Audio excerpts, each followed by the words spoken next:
आज की ताजा खबरों के अपडेट में बात करेंगे देश भर की तमाम बड़ी और काम की खबरों के साथ ही भारत सरकार की ओर से लिए गए कुछ महत्वपूर्ण फैसलों और जारी किए गए कुछ नए नियमों की। इसके अलावा बैंक खाताधारकों के लिए आज एक जरूरी और महत्वपूर्ण खबर निकल कर आए सामने, बताएंगे आपको इस अपडेट में। साथ ही आम आदमी को राहत, कोरोना के इलाज के लिए 10 लाख रुपए तक की मदद पर मिलेगा टैक्स छूट। क्या है पूरी खबर, बताएंगे आपको इस अपडेट में। साथ ही इस राज्य में बेरोजगार युवाओं के लिए अच्छी खबर, 70,000 शिक्षकों की सरकार करेगी भर्ती, तैयारियां हुई है शुरू, बताएंगे आपको इस अपडेट में। साथ ही कोरोना के नए वेरिएंट डेल्टा प्लस वेरिएंट के बड़े हैं मामले, इन राज्यों में नई पाबंदियों का हुआ ऐलान। क्या है पूरी खबर, बताएंगे आपको इस अपडेट में। साथ ही कोरोना वैक्सीन की दोनों डोज लेने वालों को इस राज्य में मिली है राहत, एयरपोर्ट और रेलवे स्टेशन पर नहीं करानी होगी जांच। क्या है पूरी खबर, बताएंगे आपको इस अपडेट में। साथ ही कोरोना कर्फ्यू और लॉकडाउन से जुड़ी कुछ महत्वपूर्ण बड़ी खबरें निकल कर आए सामने, बताएंगे एक एक करके इस अपडेट में। साथ ही आज की तमाम बड़ी और काम की खबरों की बात करेंगे इस अपडेट में।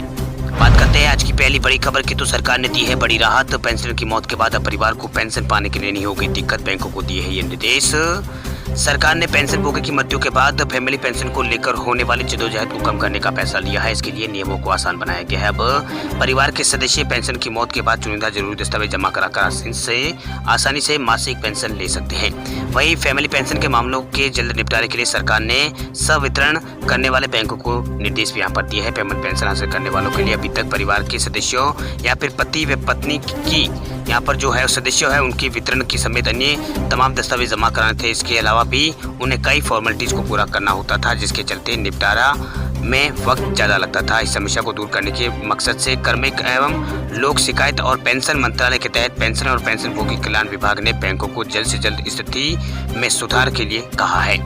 वही पति या पत्नी या फिर परिवार के सदस्य जिनका नाम मृतक पेंशनभोगी को जारी पीपीओ में शामिल है, उन्हें फैमिली पेंशन पाने के लिए कुछ चुनिंदा दस्तावेजों की जरूरत होगी। अगर पति या फिर पत्नी का ज्वाइंट अकाउंट है और पेंशनभोगी की मृत्यु हो जाती है तो एक साधारण आवेदन पत्र और मृतक का मृत्यु प्रमाण पत्र और पेंशनभोगी को जारी पीपीओ की प्रति आदि उपलब्ध हो। आवेदक की उम्र और जन्म तिथि का प्रमाण पत्र कॉपी उनको सौंपनी होगी। इसकी वेरीफाई होने के बाद पेंशन यहाँ पर मिलने लगेगी। बात करते हैं अगली खबर की, तो भारत में जुलाई तक आ सकती है जॉनसन एंड जॉनसन की कोरोना वैक्सीन, कीमत होगी 1855 रुपए।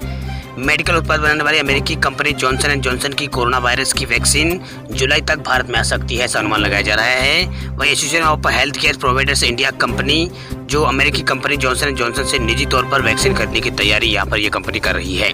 वही खबरों के मुताबिक जुलाई तक इस वैक्सीन की कुछ हजार डोज ही भारत आ पाएगी और सिंगल डोज वाली इस कोरोना वैक्सीन की कीमत 1855 रुपए होगी। वही इस वैक्सीन को ज्यादा निम्न तापमान पर स्टोर करने की जरूरत नहीं है, इसलिए यह भारत जैसे उन देशों के लिए बेहतर है जहां वैक्सीन को स्टोर करने की बुनियादी सुविधाओं का अभाव है। वही जॉनसन एंड जॉनसन ने पहले ही देश में अपनी निर्माण प्रक्रिया और विशेषताओं को प्रमाणित करने के लिए केंद्र सरकार के साथ बातचीत शुरू कर दी है। वही जॉनसन एंड जॉनसन ने भारत में वैक्सीन का क्लिनिकल ट्रायल शुरू करने के उद्देश्य से अप्रैल में केंद्र सरकार से संपर्क किया था। आपको बता दें कि नए नियमों के मुताबिक भारत में वैक्सीन के ट्रायल के लिए अमेरिकी दवा नियामक द्वारा टीके का अप्रूवल एवं अनुमोदन अनिवार्य नहीं है, जिसकी वजह से उम्मीद की जा रही है कि जॉनसन एंड जॉनसन की जो वैक्सीन है वो भारत में जल्द उपयोग की मंजूरी इसको यहाँ पर मिल सकती है। बात करते हैं अगली खबर की, तो मध्य प्रदेश सरकार का बड़ा फैसला, अब संडे को लॉकडाउन खत्म, नाइट कर्फ्यू रहेगा जारी। मध्य प्रदेश में कोरोना मरीजों की संख्या में कमी होने के बाद राज्य सरकार ने व्यापारियों और ग्राहकों को बड़ी राहत दी है। मध्य प्रदेश सरकार ने संडे के लॉकडाउन को तत्काल प्रभाव से खत्म करने का फैसला किया है। इस बात की जानकारी खुद मुख्यमंत्री शिवराज सिंह चौहान ने ट्वीट करके दी है। उन्होंने ट्वीट में लिखा है कि कोरोना के मामले कम होने के साथ ही अब रविवार का कर्फ्यू होता है वो तत्काल प्रभाव से राज्य में खत्म किया जाता है। अब दुकानदार कोरोना प्रोटोकॉल के तहत संडे को भी अपने प्रतिष्ठानों को खोल सकेंगे। हालांकि अभी नाइट कर्फ्यू जो है वो यहाँ पर राज्य में जारी रहेगा, इसमें कोई बदलाव नहीं किया गया है, वो यथावत जारी रहेगा। गौरतलब है कि कोरोना के मामले कम होने के साथ ही एमपी सरकार ने 1 जून से कोरोना कर्फ्यू खत्म करने का फैसला किया था, लेकिन रविवार को लॉकडाउन जारी रखा गया था। वहीं प्रदेश में कोरोना मरीजों की मिलने की रफ्तार लगातार कम हो रही है। अब शनिवार के आंकड़ों पर नजर डालें तो प्रदेश में 46 नए मामले सामने आए। वही 204 मरीजों में से इस महामारी से 204 लोग यहाँ पर ठीक हुए हैं। वे वर्तमान में प्रदेश भर में 927 एक्टिव केस बचे हैं। वही संक्रमण के मामले मध्य प्रदेश में देश में 31वें नंबर पर है। वही 7 दिन की पॉजिटिविटी रेट 0.1% है। वही 35 जिले ऐसे हैं जहां एक भी केस सामने पिछले 24 घंटों में नहीं आया है। चलिए बात करते हैं अगली खबर की, तो आम आदमी को बड़ी राहत, कोरोना के इलाज के लिए 10 लाख रुपए तक की मदद पर मिलेगी टैक्स छूट। कोरोना के इलाज के लिए भारी भरकम खर्चे के मोर्चे पर मोदी सरकार ने आम आदमी को बड़ी राहत दी है। शुक्रवार को वित्त मंत्रालय ने बताया है कि कोरोना वायरस के इलाज के लिए कंपनी या फिर किसी दूसरे व्यक्ति से मिले 10 लाख रुपए तक की रकम पर कोई टैक्स नहीं देना होगा। मंत्रालय ने बताया कि ये टैक्स छूट वित्त वर्ष 2019-20 और वित्त वर्ष 2020-21 के लिए होगी। यही नहीं, अगर किसी व्यक्ति को कोरोना से मृत्यु हो जाती है, उसके बदले उसे कोई मुआवजा मिलता है तो उस पर भी टैक्स नहीं देना होगा। वे केंद्रीय वित्त राज्य मंत्री अनुराग ठाकुर ने कहा है कि कोरोना संकट के इस दौर में आम लोगों को मजबूती प्रदान करने के लिए सरकार की ओर से ये कदम उठाया गया है। वहीं उन्होंने कहा है कि अगर किसी नियोक्ता या फिर एम्प्लॉयर कोविड के इलाज के लिए अपने कर्मचारियों के खर्च पर कोई कर रहा है तो उस पर कर्मचारी का कोई टैक्स यहाँ पर उसको नहीं देना होगा। वहीं कोरोना से मृत्यु के बाद अगर कोई नियोक्ता अपने कर्मचारियों के परिवार को अनुसंधान राशि होती है अनुदान वाली, वो अगर देता है तो उस पर भी कोई टैक्स यहाँ पर नहीं वसूला जाएगा। सरकार ने ये बड़ा ऐलान किया है। चलिए बात करते हैं अगली खबर की। तो 10वीं और 12वीं का पाठ्यक्रम सीबीएसई इस बार भी कर सकता है कम। केंद्रीय माध्यमिक शिक्षा बोर्ड कोरोना की वजह से इस शैक्षणिक सत्र में 10वीं और 12वीं के पाठ्यक्रम को कम करने की योजना बना रहा है। कोरोना के कारण पिछले साल सीबीएसई ने पाठ्यक्रम 30% कम किया था। साल 2020 में कोरोना के कारण पढ़ाई बाधित हुई, इसी कारण बोर्ड परीक्षाओं के पाठ्यक्रम को कम कर दिया गया था। वहीं मीडिया रिपोर्ट के अनुसार एक अधिकारी ने बताया है कि ऑनलाइन पढ़ाई का असर पाठ्यक्रम पर पड़ता है। अभी बहुत से ऐसे स्कूल हैं जहां पर ऑनलाइन कक्षाएं नहीं संचालित हो पा रही है, इसलिए जैसे ऐसे में बोर्ड की ओर से पाठ्यक्रम को इस बार कम किया जा सकता है। तो यहाँ पर अगर कम किया गया तो विद्यार्थियों को यहाँ पर राहत मिलेगी। उन्होंने कहा है कि पाठ्यक्रम कम होने की संभावना है। वहीं विभिन्न मीडिया रिपोर्ट्स के अनुसार सीबीएसई की ओर से इस संबंध में जल्द ही स्कूलों को जानकारी दी जाएगी। अभी भी कई स्कूलों में 30% पाठ्यक्रम को कम करके पढ़ाई जो है वो कराई जा रही है। हालांकि पाठ्यक्रम कम करने के संबंध में सीबीएसई की ओर से कोई आधिकारिक घोषणा यहाँ पर नहीं की गई है। चलिए बात करते हैं अगली खबर की। तो कोरोना वैक्सीन की दोनों डोज लेने वालों को इस राज्य में राहत। एयरपोर्ट और रेलवे स्टेशन पर नहीं करानी होगी जांच। कोरोना के कम होते मामलों के बाद कई राज्य सरकारें लोगों को छुट्टियां पर दे रही है। इसी सिलसिले में असम सरकार ने भी बड़ा ऐलान किया है। राज्य सरकार ने कहा है कि जिन लोगों ने कोरोना वैक्सीन की दोनों डोज ले ली है उन्हें एयरपोर्ट रेलवे स्टेशन पर टेस्टिंग नहीं करानी होगी। ये आदेश तुरंत प्रभाव से असम में लागू कर दिया गया है। वहीं दूसरे राज्यों से असम आ रहे लोगों को राज्य सरकार ने बड़ी राहत दी है। राज्य सरकार ने अपने आदेशों में कहा है कि जिन लोगों ने कोविड वैक्सीन की दोनों खुराक ले ली है उन्हें एयरपोर्ट और रेलवे स्टेशन पर अनिवार्य टेस्टिंग कराने की कोई जरूरत नहीं है, लेकिन यात्रियों को इसका सर्टिफिकेट दिखाना होगा। वहीं राज्य के प्रिंसिपल सेक्रेटरी अनुराग गोयल ने शुक्रवार को इस बारे में आदेश जारी किया है। इससे पहले मुख्यमंत्री हेमंत बिस्व शर्मा ने प्रदेश के डिप्टी कमिश्नर, एसपी, जिला स्वास्थ्य अधिकारियों और दूसरे अधिकारियों के साथ कोरोना की स्थिति और टीकाकरण का जायजा लिया। इसके बाद स्वास्थ्य मंत्री ने मीडिया को इस फैसले के बारे में जानकारी यहाँ पर दी है। अब बात करते हैं अगली खबर की। तो यूपी के बेसिक शिक्षा विभाग में होगी 70,000 शिक्षकों की भर्ती, तैयारी हुई है शुरू। उत्तर प्रदेश सरकार चुनावी साल में शिक्षक बनने की तैयारी कर रही युवाओं को बड़ी खुशखबरी दे सकती है। प्रदेश का बेसिक शिक्षा विभाग शिक्षकों की बम्पर भर्ती की तैयारी कर रहा है। इस क्रम में रिक्त पदों की जानकारी जुटाने के लिए बेसिक शिक्षा परिषद की ओर से सभी बेसिक शिक्षा अधिकारियों से अप्रैल 2017 से अब तक के चयनित हुए अभ्यर्थियों की जानकारी मांगी गई है। वहीं मीडिया रिपोर्ट के मुताबिक सूत्रों की माने तो कुल 70,000 से अधिक शिक्षकों की भर्ती की जानी है, जिसमें 51,000 पद और यहाँ पर 68,500 शिक्षकों की भर्ती के लगभग 22,000 पद शामिल है। इससे पहले यूपी के बेसिक शिक्षा विभाग ने कोर्ट को बताया है कि उसके पास परिषदीय विद्यालयों में करीब 51,000 पद रिक्त है, जबकि 68,500 शिक्षकों की भर्ती में 22,000 पद अभी भी भरे जाने बाकी है। वही कोर्ट के आदेशों के बाद 68,500 भर्ती में से कुछ पदों को भरने के बाद 70,000 से अधिक शिक्षकों की भर्ती उत्तर प्रदेश के अंदर होगी। चलिए बात करते हैं अगली खबर की। तो ऑनलाइन फ्रॉड से बचने के लिए एसबीआई ने ग्राहकों को दी है 5 बड़ी सलाह। आज के दौर में इंटरनेट बैंकिंग की वजह से पहले से चीजें ज्यादा आसान हुई है। कोविड के कारण अभी सभी बैंक ऑनलाइन बैंकिंग की ओर बढ़ रहे हैं, यानी ऑनलाइन बैंकिंग को और अधिक यूजर फ्रेंडली बनाने की कोशिश कर रहे हैं, लेकिन बड़ी संख्या में नेट बैंकिंग से होने वाले लेन देन की वजह से ऑनलाइन फ्रॉड का जो खतरा है वो पहले से ज्यादा बढ़ गया है। इसे बचाने के लिए स्टेट बैंक ऑफ इंडिया ने अपने ग्राहकों को कुछ खास हिदायतें यहाँ पर दी है। बैंक ने ट्वीट करके कस्टमर को कुछ जानकारी साझा की है जिससे ऑनलाइन फ्रॉड से बचा जा सकता है। वहीं बैंक ने अपने ग्राहकों को कहा है कि कभी अनजान ऐसे व्यक्ति जिस पर विश्वास ना करें, बैंक ने ये कहा है कि कभी अनजान और ऐसे व्यक्ति जिस पर विश्वास ना हो उनके साथ जन्मतिथि, डेबिट कार्ड और internet banking, user ID, passport और डेबिट कार्ड और सीवीवी पिन, ओटीपी जैसी जरूरी जानकारियां किसी के साथ साझा नहीं करनी चाहिए। इसके अलावा बैंक ने आगे कहा है कि ऐसे लोगों से सावधान रहे जो state bank of India, RBI, police, KYC authority के नाम पर फर्जी कॉल करते हैं। इसके अलावा आगे बैंक ने कहा है कि किसी द्वारा अनजान स्रोत से ऐप, ईमेल डाउनलोड ना करें जिसके जरिए आपके फ़ोन है वो डिवाइस को हैक किया जा सकता है। इसके अलावा आगे यहाँ पर बैंक ने कहा है कि ऑफर के नाम पर मांगी जाने वाली कॉल और एसएमएस का जवाब ना दें, ये भी यहाँ पर फ्रॉड हो सकता है, ये भी एक फ्रॉड है। बात करते हैं अगली खबर की, तो मोदी सरकार ने दी है बड़ी राहत। पैन कार्ड को आधार कार्ड से लिंक करने की डेडलाइन सरकार ने बढ़ाई है आगे, इस तारीख तक करना होगा लिंक। मोदी सरकार ने कोरोना संकट को देखते हुए लोगों को बड़ी राहत दी है। सरकार ने पैन कार्ड को आधार कार्ड से लिंक करने की तारीख को बढ़ा दिया है। मोदी सरकार ने कोरोना महामारी को देखते हुए पैन कार्ड को आधार कार्ड से लिंक करने की डेडलाइन को 3 महीने आगे बढ़ा दिया है। अब 30 जून के बजाय आप 30 सितंबर 2021 तक पैन कार्ड को आधार कार्ड से लिंक करवा सकेंगे।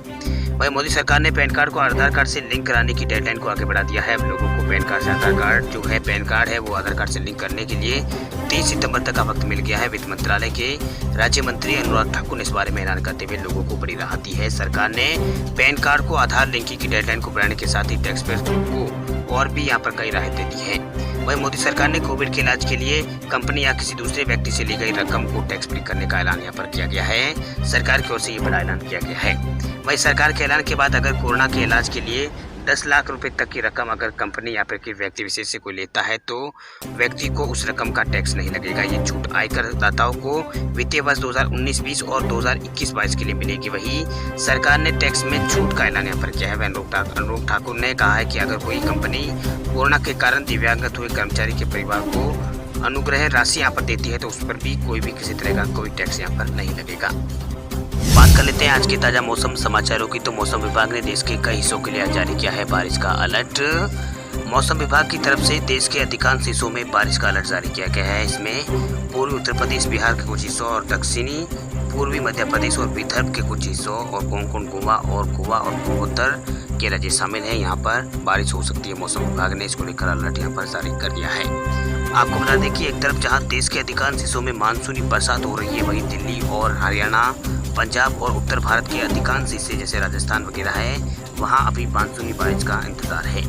इधर राजधानी दिल्ली में लगातार मौसम बदल रहा है। 2 दिनों से दिल्ली के कई इलाकों में आंधी तूफान के साथ हल्की बारिश हो रही है। आज भी यहाँ पर दिल्ली में बारिश के आसार है, लेकिन लोगों को यहाँ पर गर्मी से और उमस से राहत मिलने की संभावना नहीं है। वहीं मानसून इस वक्त मध्य प्रदेश, छत्तीसगढ़, झारखंड और महाराष्ट्र के कई इलाकों में सक्रिय है। ऐसे में कयास लगाए गए थे कि दिल्ली में आज यानी 27 जून तक दिल्ली में मानसून पहुंच जाएगा, लेकिन अब माना जा रहा है कि दिल्ली में इस बार मानसून लेट होगा, यानी जुलाई के पहले हफ्ते में ही दिल्ली में मानसून दस्तक दे सकता है।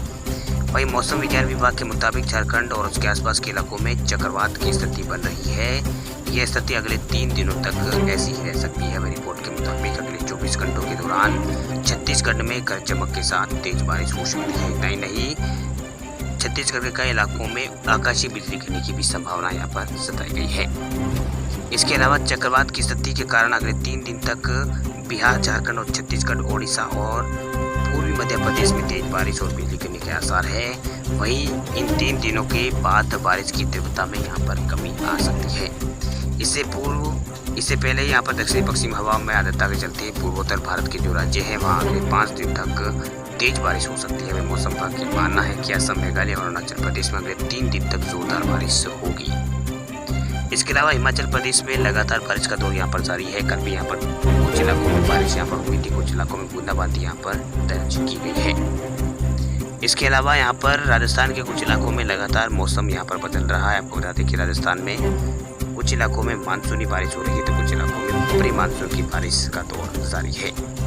वहीं मौसम विभाग की ओर से प्रदेश के कई जिलों में आज अलर्ट जारी किया गया है। जिन जिलों में आज अलर्ट जारी किया गया है उनमें अजमेर, अलवर, भरतपुर, बूंदी, चित्तौड़गढ़, झालावाड़, कोटा, राजसमंद, सवाईमाधोपुर, प्रतापगढ़, उदयपुर, टोंक और दौसा, धौलपुर, झुंझुनू, करौली, बीकानेर और श्रीगंगानगर, हनुमानगढ़ जिले यहाँ पर शामिल हैं। जिलों में आज बारिश हो सकती है। कुछ इलाकों में बादल छाए रह सकते हैं तो कुछ इलाकों में हल्की बारिश हो सकती है। मौसम विभाग ने ये बात यहाँ पर कही है। चलिए बात करते हैं अगली खबर की, तो तमिलनाडु सरकार ने 5 जुलाई तक बढ़ाया है लॉकडाउन। चेन्नई सहित 4 जिलों में मिली है कई छूट। तमिलनाडु सरकार ने राज्य में जारी लॉकडाउन को 5 जुलाई शाम 6 बजे तक बढ़ा दिया है। हालांकि राजधानी चेन्नई और आसपास के जिलों में जहां संक्रमण के मामले कम है, वहां कुछ तरह की छूट यहाँ पर दी गई है। वही चेन्नई के अलावा कोचीपुरम, चंगलपट्टू और तिरुवल्लुवर जिलों में प्राइवेट कंपनी 100% कर्मचारियों के साथ काम कर सकती है। वही सरकार ने संक्रमण के मामलों के हिसाब से तमिलनाडु के 10 जिलों को 3 कैटेगरी में बांटा है, जिसके आधार पर छूटों की घोषणा यहाँ पर की गई है। वही मीडिया रिपोर्ट के मुताबिक ये 4 जिले 3 कैटेगरी में आते हैं। इन जिलों में शॉपिंग कॉम्प्लेक्स और 50% क्षमता के साथ मॉल खुलने की यहाँ पर अनुमति है। ये सुबह 9 से शाम 7 बजे तक खुल सकेंगे। साथ ही ज्वेलरी स्टोर और टेक्सटाइल शोरूम और चर्च, मंदिर और मस्जिदों को भी खोलने की अनुमति दी है यहाँ पर। हालांकि धार्मिक स्थलों पर पूजा यहाँ पर दूसरे समारोह की अनुमति सरकार की ओर से नहीं दी गई है। इन जिलों में थिएटर और मनोरंजन की जगह खोलने की भी अनुमति नहीं है। वह स्पोर्ट, ट्रेनिंग और एकेडमिक और आउटडोर इवेंट को 9 बजे से रात 9 बजे तक के बीच बिना दर्शकों की अनुमति से यहाँ पर खेलने की यहाँ पर अनुमति दी गई है, यानी दर्शक वगैरह नहीं आ सकते हैं। इसके अलावा कैटेगरी 2 के तहत 23 जिले आते हैं। इन जिलों में पब्लिक बस 50% क्षमता के साथ चल सकेगी। वही बर्तन, दर्जी और फोटो, वीडियो और कपड़ा, मोबाइल, कंप्यूटर, इलेक्ट्रॉनिक सामानों की दुकानें सुबह 9 से शाम 7 बजे तक खुलेगी। वही कैटेगरी 1 के तहत तमिलनाडु के 11 जिले आते हैं, जहाँ केस थोड़े ज़्यादा है। यहाँ पर 3 छूट को बढ़ाया गया है। यहाँ आवश्यक सेवाओं से जुड़े सभी सरकारी विभाग 100% और दूसरे विभाग के जो कार्यालय है वो सभी 50% क्षमता के साथ काम करेंगे। वही तमिलनाडु के अंदर जो कोरोना के मामलों की जो संख्या है, एक्टिव केसों की संख्या वो 50,000 के आसपास यहाँ पर बची हुई है। वही पिछले 24 घंटों में यहाँ पर 6,000 से अधिक नए मामले सामने आए हैं।